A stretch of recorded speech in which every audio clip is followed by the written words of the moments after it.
Hello everyone, स्वागत है आप सबका विजन गेम क्लासेस के प्लेटफॉर्म पे। तो आज हम लोग डिस्कस करेंगे एटॉमिक स्ट्रक्चर के क्वेश्चन जो आरपीएससी, एसीएफ और एफआरओ 2018 एग्जामिनेशन में आए हुए हैं। ठीक है, वन बाय वन सारे क्वेश्चन डिस्कस करेंगे। चलिए स्टार्ट करते हैं। पहला क्वेश्चन है total number of orbitals for L equals to 5। L equals to 5 के लिए कक्षकों की कुल संख्या पूछ रहा है। ठीक है, आप सबको पता है एल की वैल्यू कहाँ से स्टार्ट होती है, 0 से 1 2 3 एंड 4 एंड 5। ठीक है, अगर एल इक्वल्स टू 0 होता है तो इसमें जो शब्दांश होती है कौन सी होती है आपकी, एस। ठीक है, 1 के लिए क्या लिखते हैं अपन, पी, 2 के लिए डी, 3 के लिए एफ, 4 के लिए एच और एफ जी और 5 के लिए क्या लिखते हैं अपन, एच। ठीक है, S P D F G H. ठीक है, आप सबको पता है इसमें टोटल नंबर ऑफ ऑर्बिटल्स कितने होते हैं, 1। ऐसे लिखते हैं अपन। पी में कितने होते हैं, 3। डी में कितने होते हैं आपके, 5। एफ में कितने होते हैं, 7। वैसे ही एच में कितने होते हैं, जी में कितने होते हैं आपके, 9 और एच में कितने होते हैं, 11। ठीक है, इसका आंसर क्या आ जाएगा, आंसर नंबर 4। ट्रिक क्या है इसकी, या फॉर्मूला क्या होता है टोटल नंबर ऑफ ऑर्बिटल्स निकालना हो आपको, तो नंबर ऑफ ऑर्बिटल्स या फिर कक्षक की कुल संख्या के निकालने के लिए क्या फॉर्मूला होता है, 2l + 1। ठीक है, ये सभी याद करेंगे, इंपॉर्टेंट फॉर्मूला है। एल की वैल्यू क्या दे रखी है यहाँ पे, 5 + 1 कितना आ गया, 10 + 1 = 11 इज द आंसर। ठीक है, इसका आंसर नंबर क्या हो जाएगा, 11। तो आप फॉर्मूले से भी निकाल सकते हो, जनरल कंसेप्ट से भी निकाल सकते हैं। इजी क्वेश्चन था। स्टेटमेंट का क्वेश्चन है, इजी क्वेश्चन है ये भी। No two electrons in an atom can have the same set of 4 quantum numbers. किसी परमाणु में उपस्थित 2 इलेक्ट्रॉनों की चारों क्वांटम संख्याएं एक समान नहीं हो सकती है। जब भी नहीं आ जाएगा तो अपवाद है। अपवर्जन मतलब पाउलीज एक्सक्लूजन प्रिंसिपल। पाउलीज अपवर्जन सिद्धांत क्या बोलता है कि कोई भी इलेक्ट्रॉन है या 2 इलेक्ट्रॉन्स हैं, उनकी चारों क्वांटम नंबर का मान क्या होता है, सेम नहीं हो सकता है। एक क्वांटम नंबर का मान क्या होना चाहिए, डिफरेंट होना ही चाहिए। ठीक है, तो कौन बोलता है हमारा, Pauli's exclusion principle. Hund's rule of maximum multiplicity, Hund का अधिकता बहुलकता का नियम आप सबको पता है। क्या बोलता है कि जब हम इलेक्ट्रॉन फिल करते हैं तो नंबर ऑफ जो अनपेड इलेक्ट्रॉन्स हैं आपके, जब आप इलेक्ट्रॉन फिल करते हैं वो क्या होने चाहिए आपके, मैक्सिमम होने चाहिए। जैसे अगर हम D2 की बात करें तो 5 ऑर्बिटल होते हैं, तो जो इलेक्ट्रॉन है वो पहले एक ऑर्बिटल में जाएगा और फिर दूसरे ऑर्बिटल में जाएगा। ये नहीं कि आप पहले क्या कर दें, इसकी पेयरिंग कर दें। देखिए यहाँ पे नंबर ऑफ अनपेड इलेक्ट्रॉन्स कितने हैं, 2। यहाँ पे कितने हैं, 0। तो maximum number of unpaired electron से आप क्या करते हैं, इलेक्ट्रॉनिक को फिल करते हैं ऑर्बिटल्स में। तो इसका आंसर क्या होगा, ये वाला। ठीक है, आओ प्रिंसिपल क्या बोलता है कि पहले लोवेस्ट एनर्जी शेल्स बनेंगे, उसके बाद क्या बनेंगे, हम जब इलेक्ट्रॉन भरते हैं तो सबसे पहले लोअर एनर्जी वाले शेल्स भरेंगे और फिर कौन से भरेंगे, हमारे हाई एनर्जी वाले भरेंगे। ठीक है, n+ रूल क्या कहता है कि जिसके लिए n+l की वैल्यू हाई रहती है उसकी एनर्जी भी क्या होती है, हाई होती है। n+ की l की वैल्यू जिसकी हाई होती है उसकी एनर्जी भी क्या होगी, हाई। तो इसका आंसर क्या आ जाएगा, आंसर नंबर 1। ठीक है, इजी क्वेश्चन था।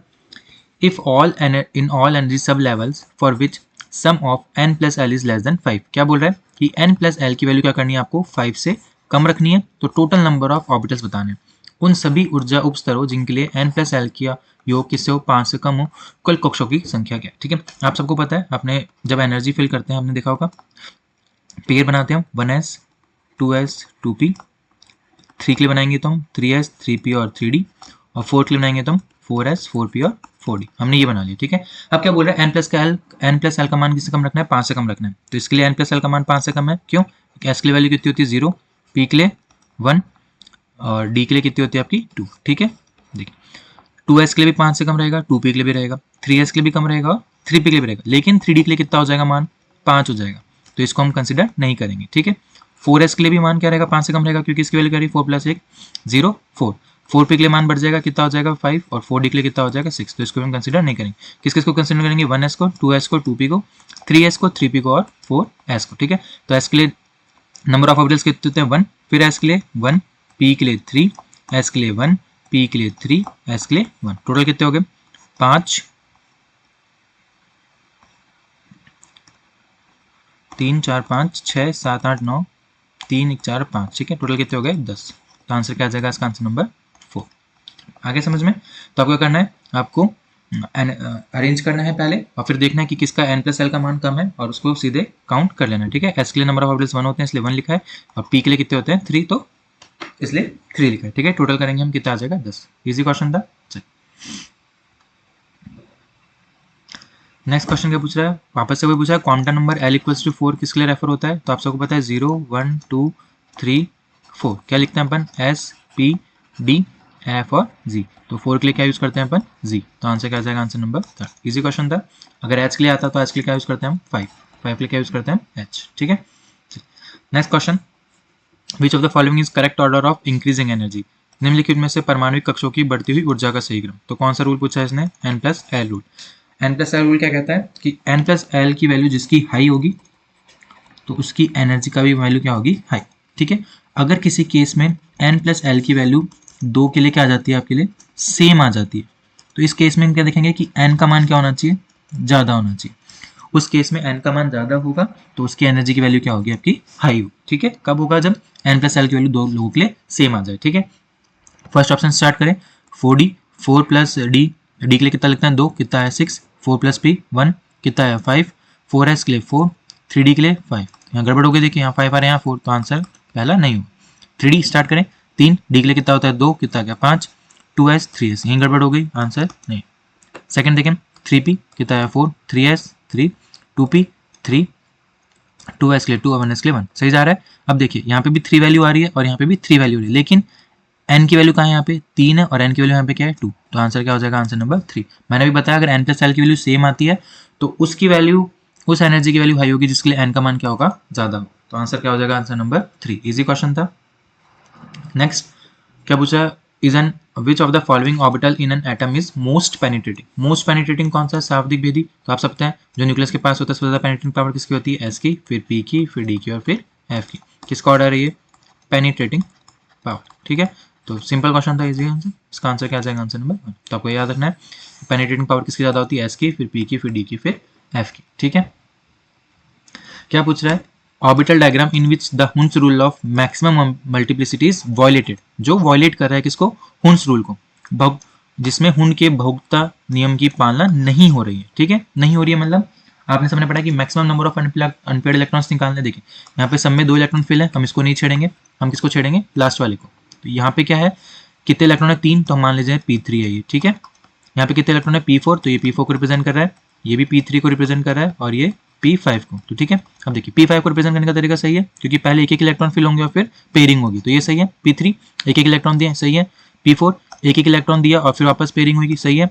लेकिन P3 यहाँ पे क्या हो रहा है? ये वाला इलेक्ट्रॉन यहीं पेयरिंग होगी, जबकि कहाँ आना चाहिए? लास्ट में। तो आंसर क्या हो जाएगा? इसका आंसर नंबर 1, जो कि हुन्स रूल को फॉलो नहीं कर रहा है। ठीक है। तो आंसर नंबर क्या हो जाएगा इसका? 1।